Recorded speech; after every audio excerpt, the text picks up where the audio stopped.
Mmh. Tu es puni jusqu'à ce que tu t'excuses auprès de ta belle-mère, a aboyé mon père devant toute la famille. Les rires ont rempli la pièce. Mon visage brûlé, mais j'ai seulement dit très bien. Le lendemain matin, il a ricané. Tu as enfin appris ta place. Puis, il a remarqué que ma chambre était vide et l'avocate de la famille a fait irruption tremblante. Monsieur, qu'avez-vous fait? Je n'aurais jamais pensé que la personne qui m'avait appris à faire du vélo serait la même personne qui m'humilierait devant toute notre famille. Mais j'étais là à 17 ans debout, dans notre salle à manger, pendant que tout le monde se moquait de moi comme si j'étais une sorte de blague. Laissez-moi revenir en arrière. Ma mère est morte quand j'avais 11 ans. Le cancer l'a emportée lentement, douloureusement, et j'en ai observé chaque horrible seconde. Papa a fait son deuil pendant peut-être 6 mois avant que Vanessa ne fasse irruption dans nos vies avec sa fausse compassion et son parfum de créateur. Ils se sont mariés 10 mois après les funérailles de maman. J'avais 12 ans, j'étais en colère et totalement impuissante pour l'empêcher. Vanessa a amené sa fille Britney avec elle. Britney avait 14 ans à l'époque, blonde manipulatrice, et est instantanément devenue l'enfant chéri de papa. Tout ce que faisait Britney était parfait. Tout ce que je faisais était mal. Quand Britney obtenait un B à un test de maths, papa disait qu'elle avait fait de son mieux. Quand j'obtenais un moins en chimie, il me demandait pourquoi je ne pouvais pas faire mieux. La maison qui sentait autrefois les bougies à la lavande de maman a commencé à empester le parfum floral entêtant de Vanessa. Les peintures de maman ont été retirées des murs. Son jardin est mort parce que Vanessa voulait installer une piscine. Même les recettes de maman ont disparu de la cuisine, remplacées par la cuisine fade et sans saveur de Vanessa que papa louait comme s'il s'agissait de haute gastronomie. J'ai fait profil bas, j'ai eu de bonnes notes, je ne me suis pas attirée d'ennui. Maman m'avait laissé de l'argent dans un fonds en fiducie auquel j'aurais accès à mes 18 ans, et je comptais les jours jusqu'à ce que je puisse partir et ne jamais regarder en arrière. Mais Vanessa ne pouvait même pas me laisser ce petit réconfort. Ça a commencé par de petites remarques. Ta mère serait tellement déçue de ton attitude. Ton père mérite mieux qu'une fille aussi froide et ingrate. Britney me traite avec tellement de respect. Pourquoi ne peux-tu pas être plus comme elle? Je me mordais la langue à chaque fois. Puis est arrivé mon 17e anniversaire. Papa m'a demandé ce que je voulais faire et j'ai dit « J'aimerais visiter la tombe de maman. Peut-être un dîner tranquille, juste nous deux. Quelque chose de simple pour se souvenir d'elle. » Ils ont...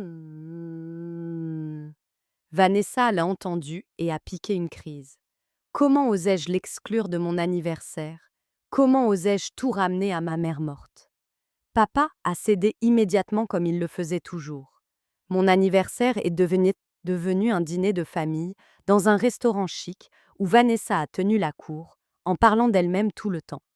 Au moment du dessert, elle s'était arrangée d'une manière ou d'une autre pour que le serveur apporte un gâteau avec écrit « Joyeux anniversaire Britney », avec mon nom en dessous, même si l'anniversaire de Britney n'était que dans 3 mois.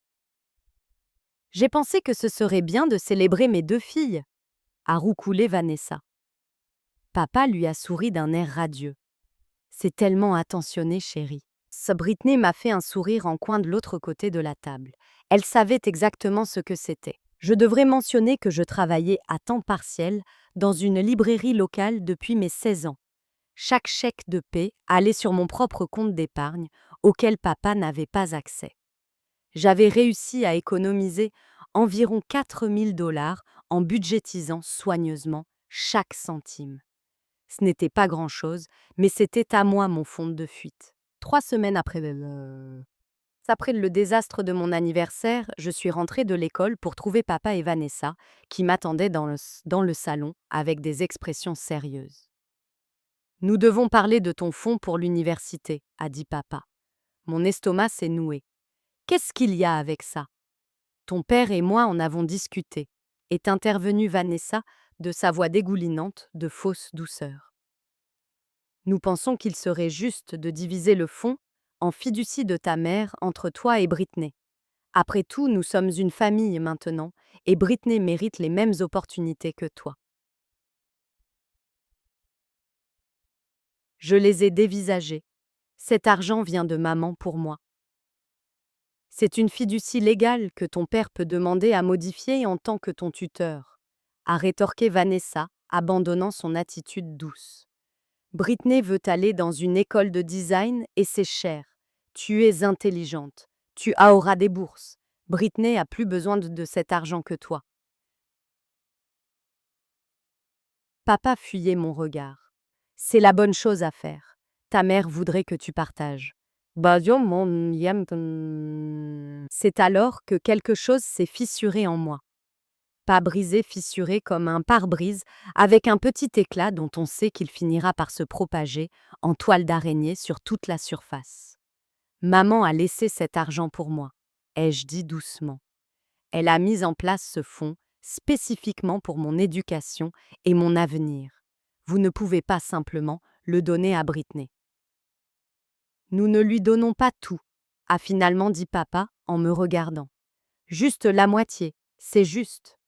Ce n'est pas juste, c'est du vol. Vanessa a haleté comme si je l'avais giflé. Comment oses-tu parler à ton père de cette façon, Stacy? C'est exactement le genre d'attitude égoïste et ingrate dont nous parlons. Je suis sortie de la pièce avant de dire quelque chose que je regretterais. Le lendemain, j'ai appelé le cabinet d'avocats qui gérait la fiducie de maman. L'avocate Madame Patricia Kensington avait été l'amie de maman à l'université. Elle a tout écouté, puis m'a dit quelque chose qui m'a glacé le sang. Papa avait déjà déposé des documents pour demander au tribunal de modifier la fiducie. Il invoquait des difficultés financières et affirmait que ses deux filles méritaient un traitement égal. Peut-il faire ça? Ai-je demandé la voix tremblante. Il peut essayer, a dit Madame Kensington prudemment. Mais votre mère a structuré ce fonds de manière très spécifique.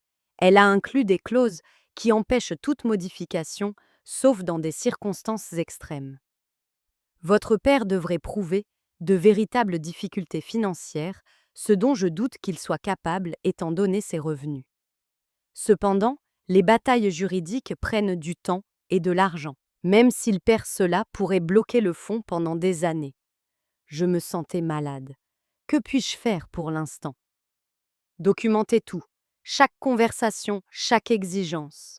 Si cela va au tribunal, vous aurez besoin de preuves que ce n'est pas une question de difficulté financière. Il s'agit d'apaiser sa nouvelle femme. J'ai commencé à tout enregistrer après ça. Pas des enregistrements audio. Ceux-ci peuvent être illégaux selon les lois de l'État. Mais je tenais des journaux détaillés avec les dates, les heures et les citations exactes de ce qui était dit. J'ai sauvegardé chaque SMS, chaque email. J'ai constitué un dossier de preuves écrites. Vanessa a intensifié les choses. Elle a commencé à critiquer tout ce que je faisais. Vanessa Vanitzel a intensifié les choses. Elle a commencé à critiquer tout ce que je faisais. Mes vêtements étaient trop sombres. Ma musique était trop forte. Je passais trop de temps à lire au lieu de tisser des liens avec la famille.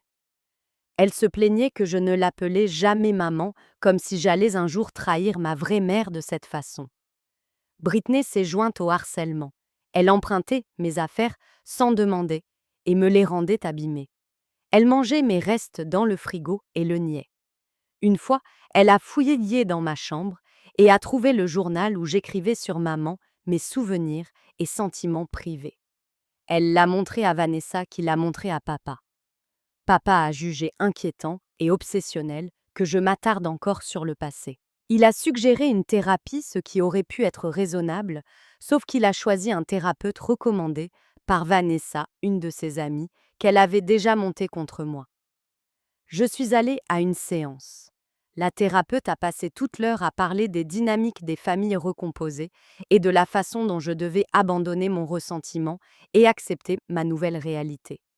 Quand j'ai essayé d'expliquer que je voulais juste honorer la mémoire de ma mère sans qu'on me dise que j'avais tort de faire mon deuil, elle m'a coupée et a dit que j'étais sur la défensive. Je n'y suis jamais retournée. Papa a menacé de m'y forcer, mais Madame Kensington a souligné qu'il ne pouvait pas imposer une thérapie sans motif, et que le tribunal verrait d'un mauvais œil le fait de forcer une adolescente à suivre des séances avec une thérapeute qui avait une relation personnelle avec la belle-mère. Les choses ont atteint un point critique 2 mois avant mon 18e anniversaire. Vanessa a décidé d'organiser Thanksgiving chez nous. Elle a invité toute sa famille élargie des gens que je n'avais jamais rencontrés et avec qui je n'avais aucun lien. Elle n'a pas invité la sœur de papa, tante Caroline, qui venait à nos Thanksgiving depuis avant ma naissance. Quand j'ai interrogé papa à ce sujet, il a dit que Vanessa se sentait plus à l'aise avec sa propre famille et que nous devions respecter cela. Tante Caroline m'a appelée blessée et confuse. Elle avait toujours été là pour moi après la mort de maman, et l'exclure me donnait l'impression d'effacer un autre morceau de ma mère de ma vie. J'ai dit à papa que c'était mal de l'exclure. Il a répondu que c'était à Vanessa de décider en tant que maîtresse de maison. Alors j'ai appelé tante Caroline et je lui ai dit que je viendrais plutôt chez elle pour Thanksgiving. Vanessa a explosé quand elle l'a découvert. Tu seras à ce dîner de famille, jeune fille. J'ai passé des semaines à le planifier. Alors tu aurais dû prévoir d'inclure la famille de papa aussi, ai-je dit. Papa a soutenu Vanessa. Bien sûr, il le faisait toujours. Tu es délibérément difficile. Tu seras ici pour Thanksgiving et tu seras agréable avec nos invités. C'est un ordre. Je suis allée chez tante Caroline quand même le jour de Thanksgiving. Je me suis réveillée tôt, je me suis habillée et j'ai laissé un mot disant que j'étais allée chez tante Caroline et que je serais de retour ce soir-là. J'ai éteint mon téléphone et j'ai passé la journée avec quelqu'un qui m'aimait vraiment. Quand je suis rentrée à la maison vers 20h ce soir-là, la maison était encore pleine de la famille de Vanessa. J'ai essayé de me glisser à l'étage dans ma chambre, mais Vanessa m'a repérée. La voilà, a-t-elle annoncé bruyamment.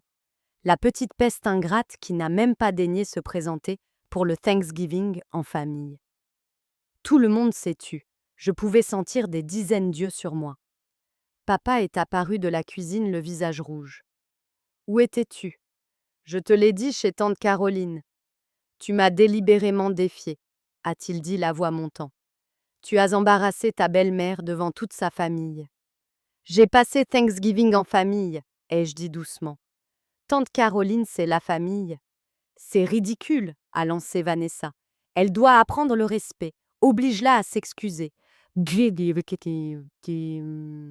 regardé papa en silence, le suppliant de se souvenir de qui il était.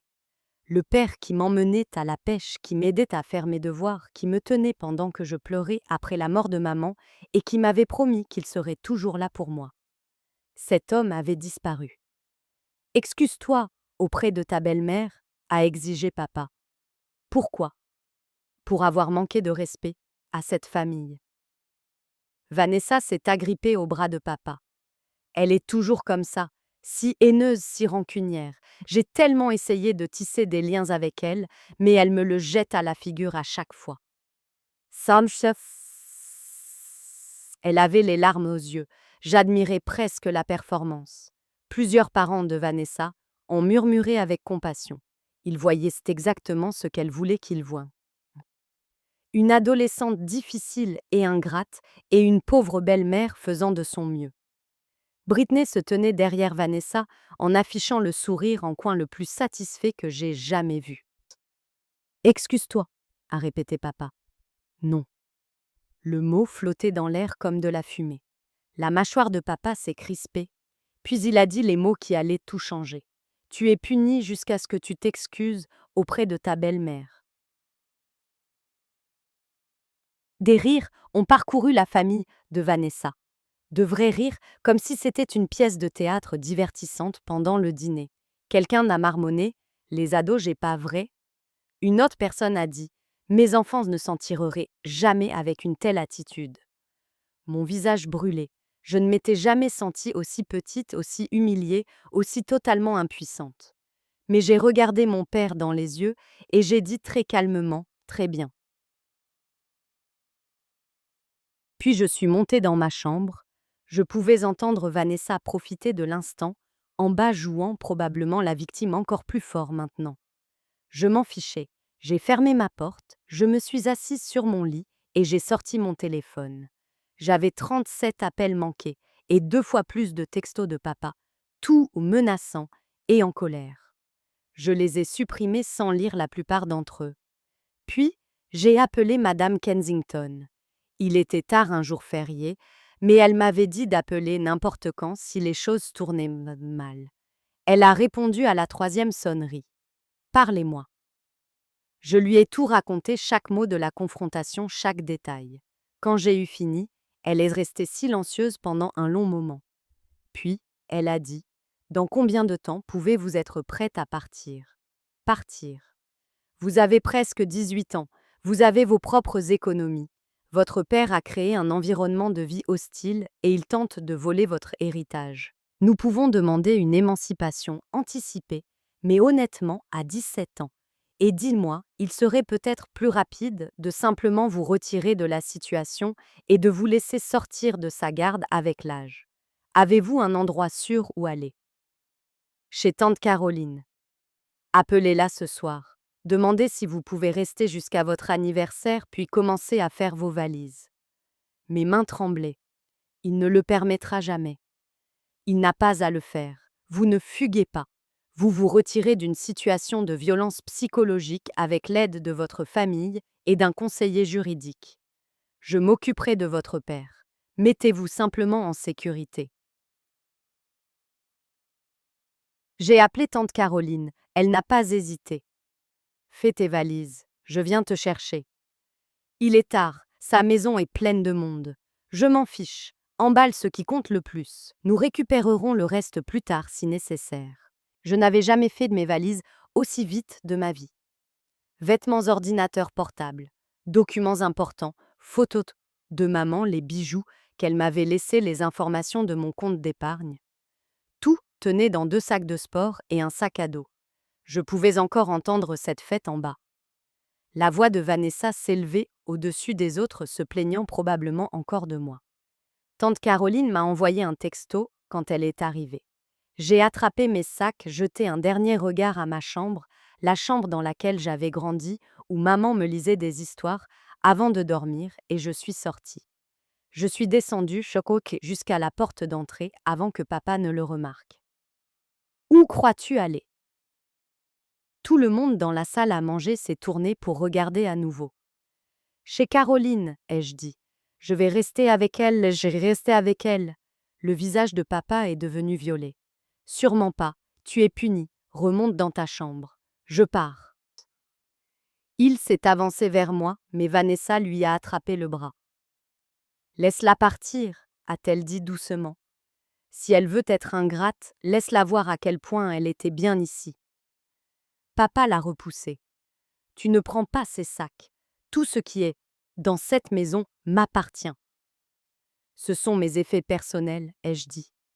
Des vêtements que j'ai achetés avec mon propre argent. L'ordinateur portable que j'ai acheté, les bijoux de ma mère qu'elle m'a laissés dans son testament. Les bijoux de ta mère sont un bien familial. Ils m'ont été spécifiquement légués dans son testament, ce que tu sais, parce que tu étais là quand il a été lu. Je prends ce qui m'appartient légalement et je pars. Tante Caroline est apparue dans l'embrasure de la porte derrière moi. Y a-t-il un problème ici? Les yeux de papa se sont écarquillés. Caroline, c'est entre moi et ma vie. Ma fille.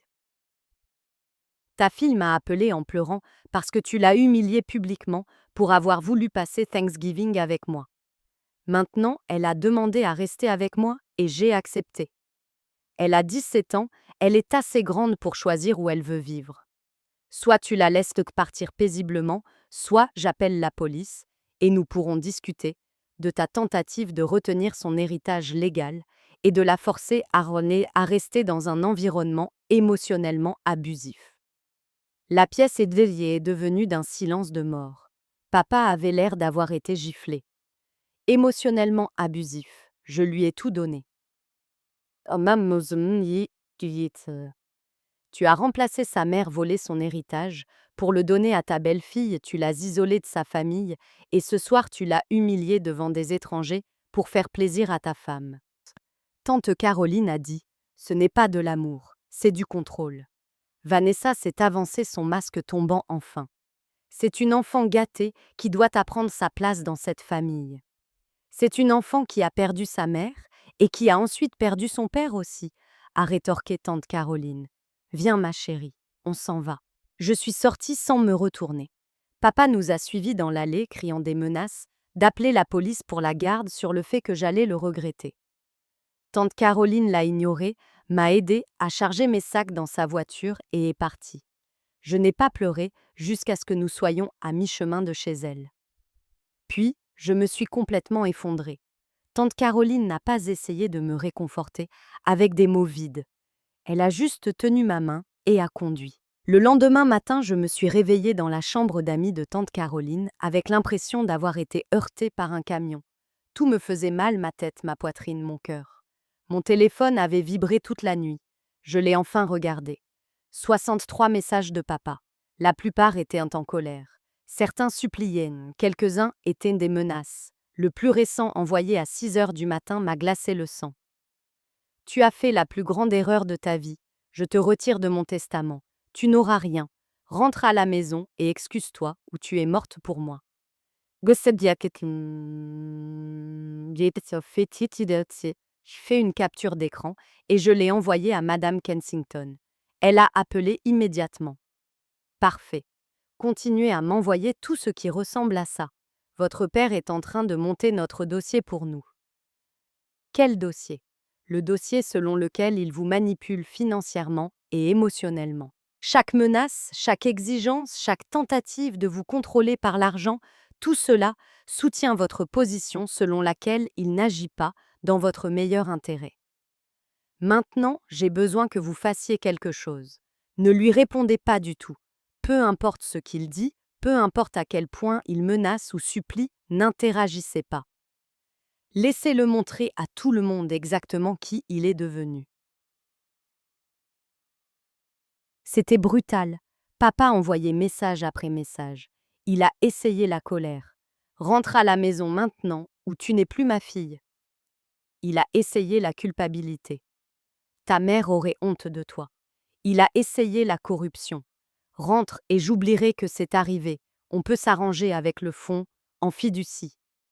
Je n'ai répondu à rien de tout ça. Vanessa a commencé à envoyer des textos. Aussi. Ces messages étaient du pur poison. Tu es une petite sorcière égoïste qui déchire cette famille. Ton père souffre à cause de toi. Britney est dévastée. Tu devrais avoir honte de toi. J'ai tout transféré à Madame Kensington. 3 jours après mon départ, papa s'est présenté chez tante Caroline. Il a tambouriné à la porte, exigeant de me voir. Tante Caroline a appelé la police. Le visage de papa quand la voiture de police s'est arrêtée valait presque tout ce que j'avais traversé. Presque. Les agents ont expliqué que j'avais presque 18 ans. J'étais partie volontairement. J'étais avec un membre de ma famille et je n'étais pas obligée de rentrer chez moi si je ne le voulais pas. Ils ont suggéré à papa de contacter un avocat en droit de la famille s'il voulait poursuivre la garde. Mais ils ont également noté qu'étant donné mon âge, la plupart des juges respecteraient probablement mes souhaits concernant mon lieu de résidence. Papa a essayé de discuter, a essayé d'expliquer que j'étais manipulée, que tante Caroline me montait contre lui. L'un des agents, une femme d'une 40aine d'années probablement, l'a regardé et a dit: Monsieur, votre fille a 17 ans. Elle s'exprime clairement. Elle semble être en bonne santé et de bonne humeur et elle a clairement exprimé qu'elle ne voulait pas rentrer avec vous. À moins que vous n'ayez des preuves de maltraitance ou de négligence dans ce foyer, nous ne pouvons rien faire. Je vous suggère de respecter sa décision et d'essayer de régler cela par les voies appropriées.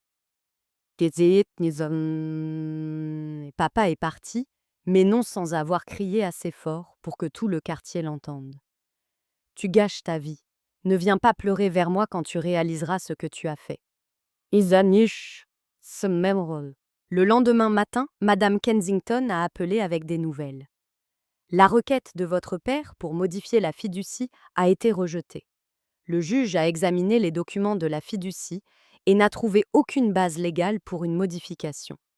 La fiducie de votre mère reste intacte et vous sera entièrement accessible à votre 18e anniversaire.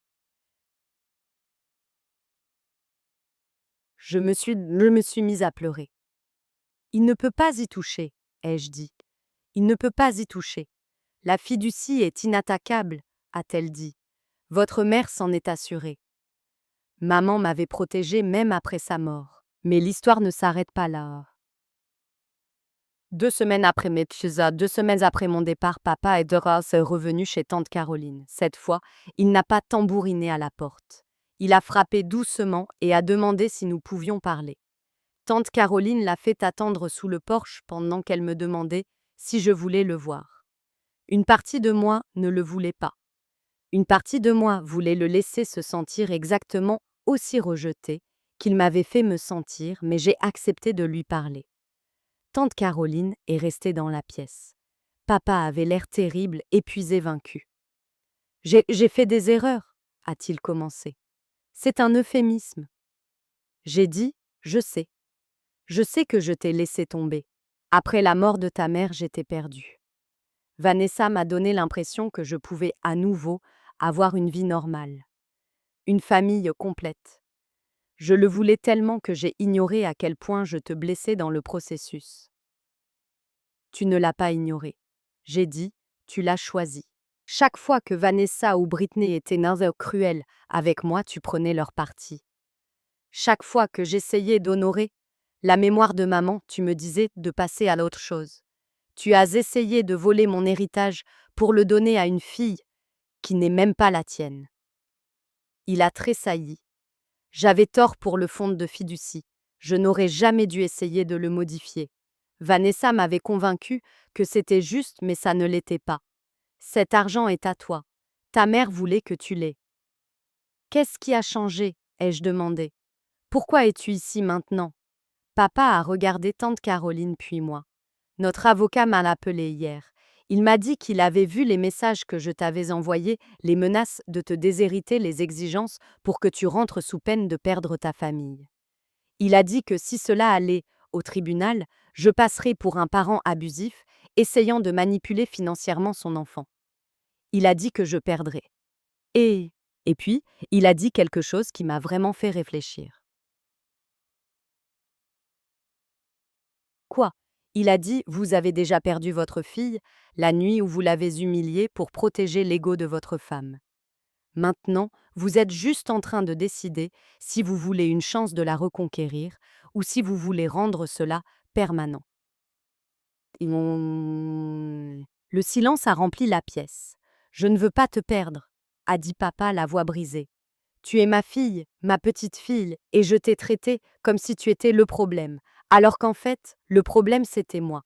Vanessa était le problème. J'ai choisi de protéger ses sentiments plutôt que de te protéger toi, et c'était impardonnable. Est-ce que Vanessa est là? Ai-je demandé. Non, elle ne sait pas que je suis venue. Nous nous disputons depuis ton départ, elle veut que je te force à rentrer, que j'implique la police, que je te coupe les vivres. Elle pense que tu dois apprendre le respect par la punition. Je l'ai dévisagé. J'ai réalisé quelque chose quand elle a dit ça, a-t-il continué. Elle ne se soucie pas du tout de toi. Elle ne l'a jamais fait. Elle voulait juste que tu te soumettes pour avoir l'impression de gagner. Et tu t'en rends compte maintenant, ai-je dit. J'aurais dû m'en rendre compte il y a des années, a-t-il dit doucement. Mais j'avais peur d'être seule, peur d'affronter mon deuil. Vanessa a comblé un vide et je l'ai laissé faire parce que c'était plus facile que de faire face à la douleur de perdre ta mère. Tante Caroline a pris la parole. Et Britney, et le fonds en fiducie, et toutes les choses que Vanessa a faites à ta fille au fil des ans. Papa s'est frotté le visage. J'ai dit à Vanessa que le fonds en fiducie est intouchable. C'était voué à l'échec pour commencer. Quant à Britney, c'est la fille de sa mère. La façon dont elle te traite est inexcusable. J'aurais dû l'arrêter il y a longtemps. Qu'est-ce que ça veut dire pour toi et Vanessa? ai-je demandé. Je ne sais pas encore, a-t-il dit. Mais je sais que je ne peux pas continuer à la choisir elle plutôt que toi. Ça s'arrête maintenant. Je voulais le croire. Mon Dieu, je voulais tellement le croire. Mais la confiance ne se reconstruit pas avec une seule conversation et des excuses. J'ai besoin de temps. Je lui ai dit, je ne peux pas simplement tout pardonner, rentrer à la maison et faire comme si tout allait bien. Tu m'as blessé, papa. Vraiment, vraiment blessé. Et Vanessa et Britney ont rendu les 5 dernières années de ma vie misérables pendant que tu détournais le regard. Je sais, a-t-il dit. Je te donnerai tout le temps dont tu as besoin, mais s'il te plaît, ne me repousse pas complètement. Je veux réparer ça, je veux être à nouveau ton père.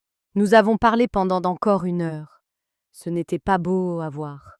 J'ai étalé chaque chose horrible que Vanessa et Britney avaient faite, et pour la première fois, papa a vraiment écouté sans les défendre. Il s'est excusé encore et encore, jusqu'à ce que les mots commencent à perdre leur sens. Quand il est parti, il m'a serré dans ses bras. C'était étrange et familier à la fois. « Je t'aime, a-t-il dit. Je n'ai jamais cessé même quand j'ai tout fait de travers. Je sais, ai-je chuchoté en retour. Après son départ, tante Caroline m'a demandé comment je me sentais. Comme quelqu'un qui s'est noyé et qui vient d'atteindre la surface, ai-je dit. Je peux respirer. À nouveau, mais j'ai encore mal partout. Mon 18e anniversaire est arrivé 3 semaines plus tard. Fidèle à sa parole, Madame Kensington s'est assurée que j'obtienne un accès complet au fonds de fiducie de maman. C'était plus que ce que j'avais espéré, près de 200 000 $ soigneusement investis et fructifiés au fil des ans. Assez pour l'université, pour les frais de subsistance, pour construire un véritable avenir. Papa m'a envoyé une carte d'anniversaire avec un mot manuscrit à l'intérieur. Ta mère serait si fière de la femme que tu deviens. J'essaie d'être à nouveau fière de moi aussi. Je t'aime, papa. Je ne suis pas rentrée chez moi. Au lieu de cela, je me suis inscrite à l'université pour le semestre d'automne en utilisant le fonds de fiducie de maman. J'ai pris mon propre appartement. J'ai commencé à construire une vie qui était vraiment la mienne. Papa et moi nous rencontrions pour prendre un café 1 fois par semaine. Des conversations lentes et prudentes où nous essayions de nous retrouver. Il m'a dit qu'il avait lancé un ultimatum à Vanessa. Soit elle me traitait avec respect, soit il demandait le divorce. Elle a fait le mauvais choix. Elle a redoublé d'efforts, a insisté sur le fait que j'étais une menteuse manipulatrice qui essayait de détruire leur mariage et a exigé qu'ils choisissent entre elle et moi. Pour la première fois en 5 ans, papa m'a choisi. Le divorce a été moche. Vanessa a essayé de revendiquer la moitié de tout, y compris la valeur du fonds de fiducie de maman. Son avocat lui a ri au nez lors de la négociation quand Madame Kensington est apparue avec les documents de fiducie inattaquables et les preuves écrites des tentatives de Vanessa de le voler. Britney m'a envoyé un message pendant la procédure de divorce. J'espère que tu es contente. Tu as détruit ma famille. J'ai bloqué son numéro sans répondre. Elle n'en valait pas la peine. Le fait est que je n'ai rien détruit.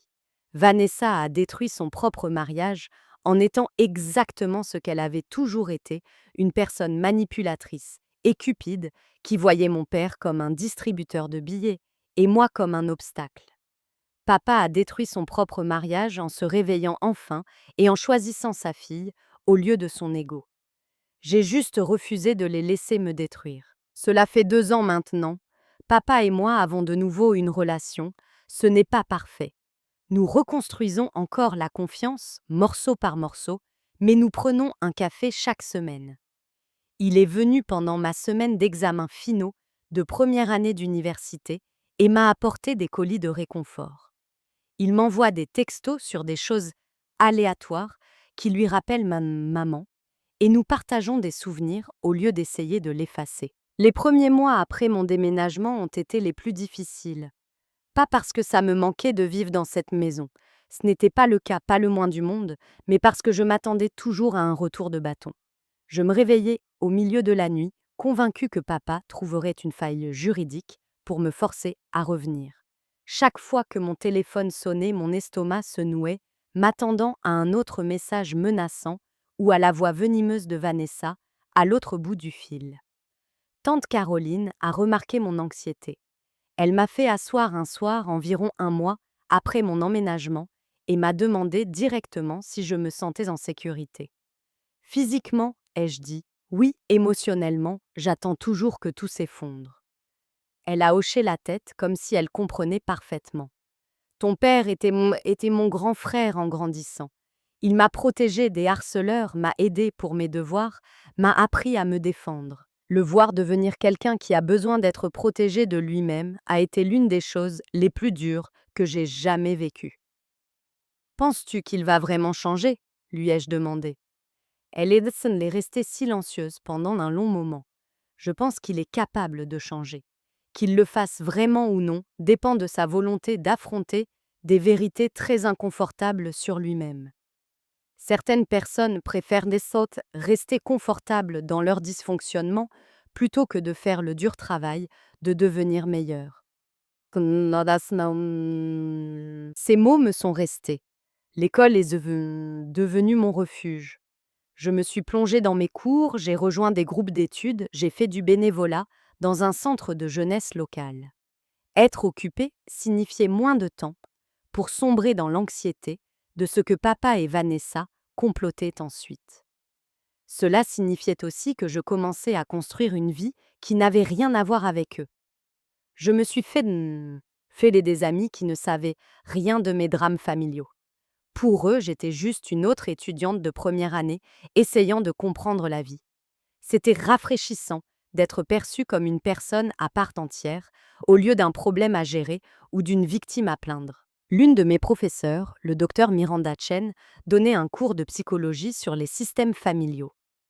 Lors d'un cours sur les dynamiques familiales dysfonctionnelles, elle a décrit quelque chose appelé triangulation, lorsqu'une personne en manipule deux autres, l'une contre l'autre, pour garder le contrôle. Tout ce qu'elle disait à ce sujet décrivait parfaitement ce que Vanessa avait fait à papa et à moi. Après le cours, j'ai abordé le docteur Chen et lui ai demandé si elle avait des heures de réception disponibles. Elle en avait, et j'ai fini par lui raconter une version abrégée de mon histoire. Ce que vous décrivez est un cas d'école de manipulation émotionnelle, m'a-t-elle dit. Votre belle-mère s'est positionnée comme la victime et votre père comme le sauveur, ce qui a automatiquement fait de vous le méchant. Une fois cette dynamique établie, tout ce que vous faisiez pour vous défendre serait recadré comme une preuve de votre méchanceté. Donc il n'y avait rien que j'aurais pu faire différemment, ai-je demandé. Vous auriez pu continuer à vous soumettre et vous perdre dans le processus, a dit le docteur Chen, sans détour. Mais vous avez choisi l'instinct de conservation à la place. Cela demande un courage immense, surtout à 17 ans. Sa validation signifiait plus qu'elle ne le réalisait probablement. Pendant si longtemps, je m'étais demandé si j'étais déraisonnable, si j'aurais dû essayer plus fort, si partir faisait de moi la méchante de l'histoire. Mais je n'étais pas la méchante. J'étais juste celle qui refusait de continuer à jouer à un jeu truqué. La procédure de divorce s'est éternisée pendant 8 mois. Papa me tenait au courant des développements majeurs, bien que je lui ai dit que je ne voulais pas connaître chaque détail. Ce que j'ai appris était suffisamment moche. Vanessa avait engagé un avocat agressif qui a essayé toutes les tactiques imaginables pour soutirer de l'argent à papa. Il prétendait qu'elle avait renoncé à des opportunités de carrière pour être femme au foyer, même si elle n'avait jamais travaillé pendant leur mariage par choix et non par nécessité. Ils ont essayé de faire valoir qu'elle méritait une pension alimentaire basée sur le style de vie que papa lui avait offert. Ils ont même tenté de revendiquer la propriété partielle de la maison parce qu'elle avait contribué à son entretien. L'avocat de papa a mis un terme à la plupart de ces réclamations. Le contrat de mariage que papa avait exigé avant d'épouser Vanessa, l'une des rares décisions intelligentes qu'il ait prises, protégeait la plupart de ses biens. Mais Vanessa et Kamenzadlen est quand même reparti avec un règlement qui m'a fait bouillir le sang. Pas à cause du montant, mais parce que j'avais l'impression qu'elle était récompensée pour des années de cruauté. Le système judiciaire n'est pas toujours une question de justice, a expliqué Madame Kensington quand je me suis vidé le cœur auprès d'elle à ce sujet. Parfois, il s'agit de minimiser les dégâts et d'aller de l'avant. Votre père limite la casse et met fin à un mariage toxique. L'argent est le prix de sa liberté. Je comprenais la logique. Ça ne voulait pas dire que ça devait me plaire. Pendant cette période, papa a commencé une thérapie. Une vraie thérapie. Pas le conseiller bidon que Vanessa avait essayé de m'imposer. Il m'appelait parfois après les séances, non pas pour se décharger de ses problèmes sur moi, mais pour partager les prises de conscience qu'il apprenait sur lui-même. Mon thérapeute m'a demandé pourquoi j'étais si désespérée de créer une famille complète après la mort de ta mère, m'a-t-il dit lors d'un de nos rendez-vous autour d'un café. J'ai réalisé que j'essayais de remplacer ce que nous avions perdu au lieu de l'honorer et de construire quelque chose de nouveau. Je voulais avancer rapidement à travers le deuil, et Vanessa a offert ce fantasme. Elle m'a promis la normalité si je me pliais à tout ce qu'elle voulait, et tu l'as cru. J'ai dit, je voulais la croire. Il a corrigé, il y a une différence. Au fond de moi, je savais que quelque chose n'allait pas. J'ai vu comment elle te traitait. J'ai entendu les commentaires. J'ai été témoin du favoritisme. J'ai remarqué comment tu te repliais, de plus en plus sur toi-même. Mais admettre que j'avais fait une erreur catastrophique signifiait affronter à nouveau mon deuil. Alors j'ai choisi le déni à la place. Et ça, ces conversations étaient douloureuses. Nécessaires, mais douloureuses. Nous étions en train d'excaver des années de dégâts, et une partie de ce que nous trouvions était moche et difficile à regarder, mais au moins nous étions enfin honnêtes, l'un envers l'autre. Il fréquente quelqu'un de nouveau, une femme gentille nommée Laura, qui est elle-même veuve. Elle a 2 fils adultes et n'a aucun intérêt à remplacer la mère de qui que ce soit. Elle me traite comme une adulte digne de respect, ce qui est rafraîchissant. Vanessa a déménagé dans un autre État, avec Britney. Aux dernières nouvelles, elle avait épousé quelqu'un d'autre et rendait déjà la vie de sa nouvelle belle-fille misérable. Certaines personnes ne changent jamais. Je me spécialise en travail social. Je veux aider les enfants qui se sentent aussi impuissants que moi. Des enfants piégés dans des situations où les adultes qui sont censés les protéger sont au contraire la source de leur douleur. Le fonds de fiducie de maman paie tout. Les frais de scolarité, le loyer, la nourriture, les manuels scolaires. Chaque fois que j'achète quelque chose dont j'ai besoin pour l'école, je pense à la façon dont elle s'occupe toujours de moi. Me protège toujours, s'assure toujours que j'ai l'avenir dont elle rêvait pour moi. Les gens demandent si je regrette ce qui s'est passé. Si je regrette d'avoir dit non à mon père cette nuit-là, déclenchant la chaîne d'événements qui a fait exploser ma famille. Je ne le regrette pas. Cette nuit-là, debout dans cette salle à manger, pendant que des étrangers riaient de mon humiliation, j'ai fait d'un choix. Je me suis choisie. J'ai choisi ma dignité. J'ai choisi d'honorer l'amour de ma mère, au lieu de me soumettre à des gens qui voulaient l'effacer. Et le lendemain matin, quand papa a ricané, s'attendant à de la soumission, s'attendant à ce que j'ai appris ma place, il a trouvé ma chambre vide à la place. Il a trouvé l'avocate de sa sœur au téléphone, démolissant sa requête pour voler mon héritage. Il a découvert que sa fille avait plus de force qu'il ne lui en avait accordé et plus de soutien qu'il ne l'avait réalisé. L'avocate de la famille n'a pas vraiment fait irruption en tremblant pour demander « Monsieur, qu'avez-vous fait ?» Cette partie était exagérée pour l'effet dramatique, mais Madame Kensington l'a bien appelée ce matin-là, et elle l'a informé dans un langage juridique précis à quel point il avait merdé en mettant ses menaces par écrit. Elle a expliqué qu'il avait créé un schéma documenté de manipulation financière et d'abus émotionnels qui le détruirait devant les tribunaux s'il continuait à insister. Papa m'a dit plus tard que l'appel l'avait terrifié, non pas à cause des conséquences juridiques, mais parce que d'entendre un avocat énumérer tout ce qu'il avait fait de mal lui avait fait réaliser qu'il était devenu quelqu'un qu'il ne reconnaissait plus. Quelqu'un qui avait choisi la fierté et un mariage toxique plutôt que sa propre fille. La vérité est que la vengeance ne consiste pas toujours à faire souffrir quelqu'un. Parfois, il s'agit de refuser de souffrir soi-même plus longtemps. Il s'agit de se lever et de dire « Je mérite mieux que ça même quand les gens que vous aimez vous disent d'accepter moins. » Je n'ai pas détruit ma famille ce Thanksgiving-là. Ma famille à cette famille l'était déjà détruite. J'ai juste arrêté de prétendre le contraire. J'ai arrêté de jouer le jeu de la fiction selon laquelle tout allait bien, que Vanessa était une belle-mère aimante, que papa était un bon père, que je devrais être reconnaissante pour des miettes d'affection et de respect. Et quand j'ai arrêté de jouer le jeu, tout le château de cartes s'est effondré. Certaines personnes pensent probablement que j'ai été trop dure, trop rancunière. Ils diraient « Papa était en deuil, j'aurais dû être plus compréhensive, les familles devraient rester unies quoi qu'il arrive. » Ces gens n'ont pas regardé leur père rire pendant que sa femme se moquait de leur mère morte. Ils n'ont pas failli se faire voler leur héritage au profit d'une demi-sœur qui faisait de leur vie un enfer. Ils n'ont pas passé 5 ans à s'entendre dire que leur chagrin était dérangeant et que leur souvenir était importun.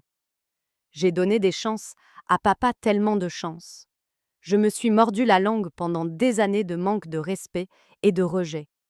Je n'ai tracé la ligne que lorsqu'il a essayé de me prendre la dernière chose que ma mère m'avait laissée et de m'humilier publiquement lorsque j'ai osé protester. Ce n'est pas être dur, c'est avoir du cran. Ces jours-ci, je visite la tombe de maman toutes les quelques semaines. Je lui parle de l'école de ma nouvelle vie, de la façon dont son fonds de fiducie m'aide à construire un avenir. Je lui dis que papa essaie de faire mieux, que nous guérissons lentement. J'aime à penser qu'elle serait fière de moi. Pas d'avoir fait exploser ma famille ou d'avoir tenu tête à papa cependant. Peut-être pour ça aussi, mais pour avoir survécu. Pour avoir refusé de laisser le chagrin et la colère faire de moi quelqu'un d'amer et de brisé. Pour avoir pris l'amour qu'elle m'a donné et l'avoir utilisé pour construire quelque chose de bien. L'argent qu'elle m'a laissé n'était pas seulement une sécurité financière, c'était une bouée de sauvetage. Un message d'outre-tombe qui disait « Je savais que tu aurais besoin d'aide un jour, je savais que tu aurais besoin d'une porte de sortie. Je suis toujours là, mon bébé, je te protège toujours. » Et elle avait raison. Alors oui, j'étais punie jusqu'à ce que je m'excuse. Au lieu de cela, je suis partie. J'ai construit une nouvelle vie. J'ai pris le contrôle de mon avenir au lieu de laisser papa et Vanessa le contrôler pour moi. La meilleure décision que j'ai jamais prise. Si vous lisez ceci et que vous êtes dans une situation où quelqu'un essaye de vous rabaisser, essaie de vous contrôler par la culpabilité, l'argent ou les obligations familiales, sachez que vous n'avez pas à l'accepter. Vous avez le droit de dire non. Vous avez le droit de partir. Vous avez le droit de vous choisir vous-même. Et si les gens vous traitent d'égoïste pour cela, laissez-les faire. Leur opinion ne signifie rien comparée à votre tranquillité d'esprit. J'ai appris ma place. Très bien. Mais ce n'était pas la place que papa pensait que je devrais apprendre. C'était la place où je me suis défendue, où j'ai honoré ma mère et où j'ai refusé d'être diminuée par des personnes qui auraient dû mieux m'aimer. Et je n'y retournerai jamais.